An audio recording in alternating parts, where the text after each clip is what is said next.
एक आवश्यक सूचना कि पिकअप के ड्राइवर साहब, आप मेरे बात को सुनते हो, पिकअप गाड़ी के ड्राइवर साहब आप अपने पिकअप गाड़ी के पास चले जाएं। Hello hello hello hello hello hello hello और तनी फीडबैक दो थोड़ा सा मॉनिटर में। Hello hello hello hello hello hello hello hello hello hello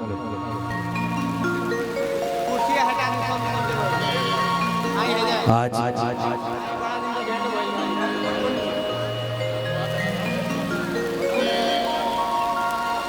Sonu बाबू के यहाँ, रोहित जी के यहाँ हमने के तिलक में उपस्थित हुए बने सब कलाकार लाकर छपरा में। ये हमारा छपरा जिला के एगो विशेष गांव है और ये तिलक आइल बा वो एगो विशेष गांव से इनई से संजोग बा के छपरे जिला में, छपरा जिला के तिलक आइल बा और हमने सब कलाकार उपस्थित भइल बानी। ये गांव से हमरा पिछला 18 साल से एगो बहुत अच्छा संबंध बा, काहे कि दारा भैया कलकत्ता रहेलन, हमार बड़का भैया दारा भैया और कमख्या भैया। जब से हम गाना गाओ तानी 18 साल से, तब से वो लोग से दोस्ती बा। भीम सिंह जी के जो चाचा बने वहाँ से, तो कुल मिला के कहम कि आप सब लोग से पहले से हमरा एगो घरेलू संबंध बा। आप सबके प्रणाम बा, दुल्हा श्री के बहुत सारा शुभकामना बा। ब्याहुती लिस्ट में वहाँ के आज से शुरुआत हो गई बा, शामिल हो गई बनी। चली सबसे पहल का गीत माई भगवती के चरण में, झिकुरिया माई के चरण में, महेंद्रनाथ बाबा के चरण में समर्पित बाटे। तनी तौली दा ना, एगो पंखा लगवा दलो ना स्टेजवा पर, तौली दे। नीलेश कहाँ गया?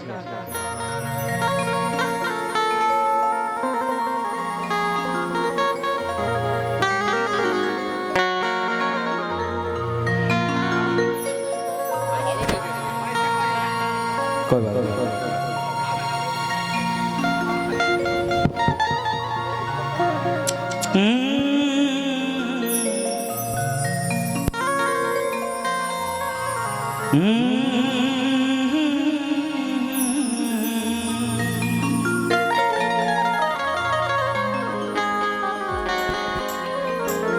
छोटे भाई नरमंडा स्वामी बहुत ही बेजोड़ कलाकार स्टेज के और सिनेमा जगत के हमारे छोटे भाई नरमुंडा के भी बहुत बहुत शुभकामना, बधाई। आई माई के चरण में समर्पित एगो गीत जो नाते रहते एगो लड़का हमारा कान में कलश है कि भैया ये गीत गा दीजिएगा। हमने कहा कि चलिए से शुरुआत करते हैं, क्योंकि बरामदा में से माई बहन भी देखा था लोग।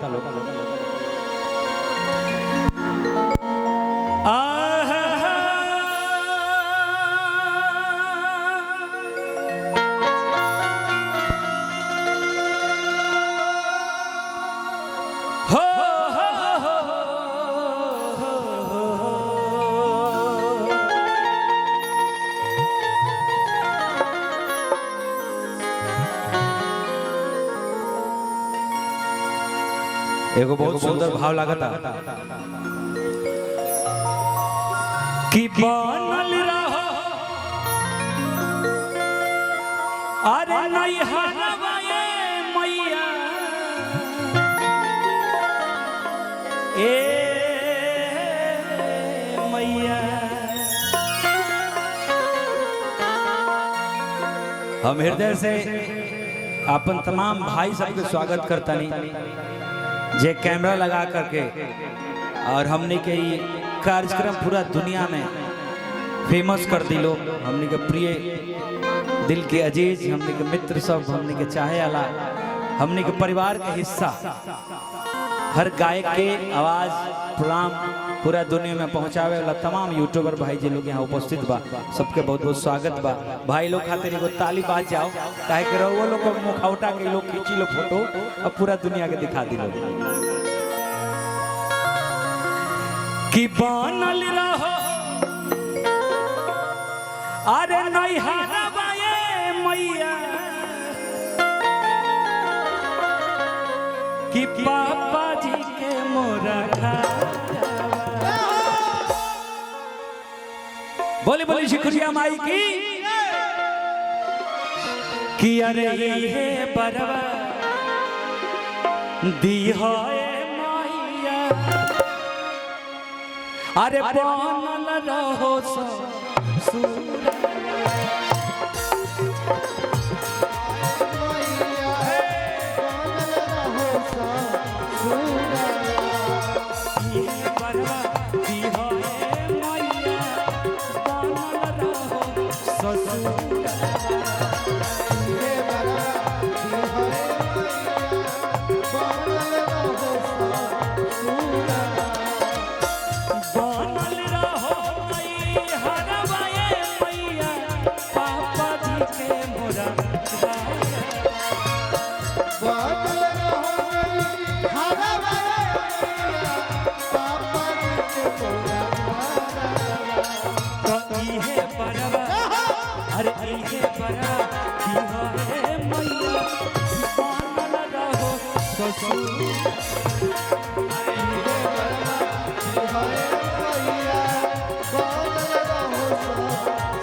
कृपा बनौले रही हो अजित नितेश पे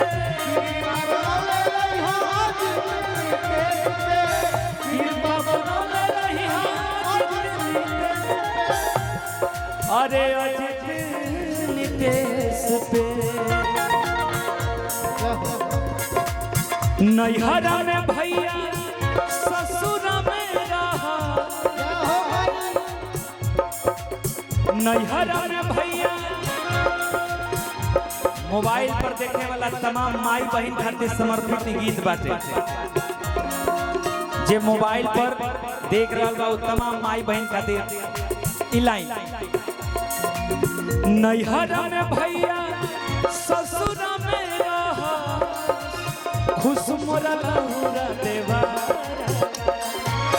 नैहरा में भैया ससुर में रहा खुश मोरा लहुरा देवा तो इहे बड़ा अरे इहे बड़ा दिहा मैया ससुर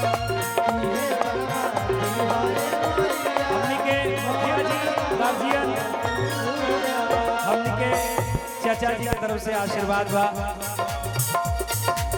भोला चाचा की तरफ से ये आशीर्वाद बा और हमारा हाथ में माला दिले हो कहले कि चाचा जी आओ तनी तो मालवा हम सोचे तनी साकार कर दी चाचा भोला बाबू के स्नेह प्यार पंचायत के लोगन के तरफ से अजीत आनंद की तरफ से नहीं पंचायत के लोगन के तरफ से मुखिया जी खातिर ई माला बाटे हम मुखिया जी जाओ यहाँ के तो एगो दुबारो डाल देम तो ठीक बा यहाँ का मन मत पूरी कहते हैं तो डाल पंचायत के लोग के तरफ से तने जोर जोरदार ताली। देखी कितना ईमानदार मुखिया बने।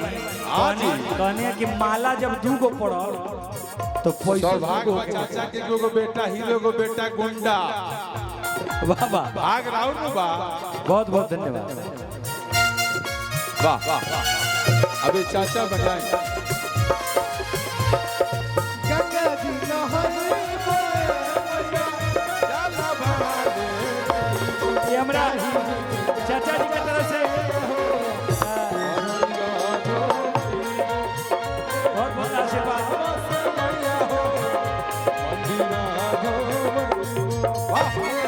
हमरा भैया की तरफ से आशीर्वाद।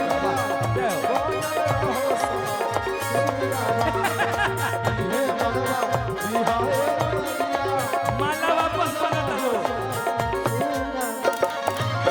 भैया एगो भैया कहने के मालवा वापस दे देता।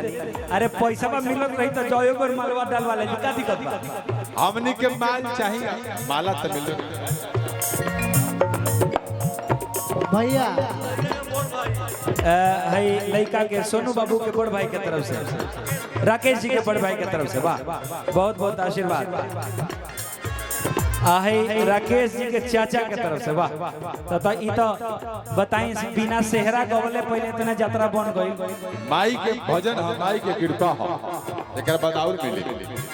और इन्हीं के भीम बाबू के मामा जी के तरफ से भी आशीर्वाद आयल बटे। कहाँ बानी वहाँ के लुकाइल हो कम। हमरा तो लग रहा तू लेके बैठ गई बड़ा कहत रह के जमा हो गई बा वहाँ के। ना ना ना मामा बानी रानी है नहीं अब के अच्छा जहाँ भी हो कि भीम बाबू के मामा वहाँ के आ जाए आ मान ली कि रबल कैश ना होई तो हमने के पे फोन से भी गोर लगवावे नहीं सो जेती मामा कहां कोनो दिक्कत नहीं है। अरे इहे बरवा दी होए मैया बनल रहो ससुर। इहे बरवा दी होए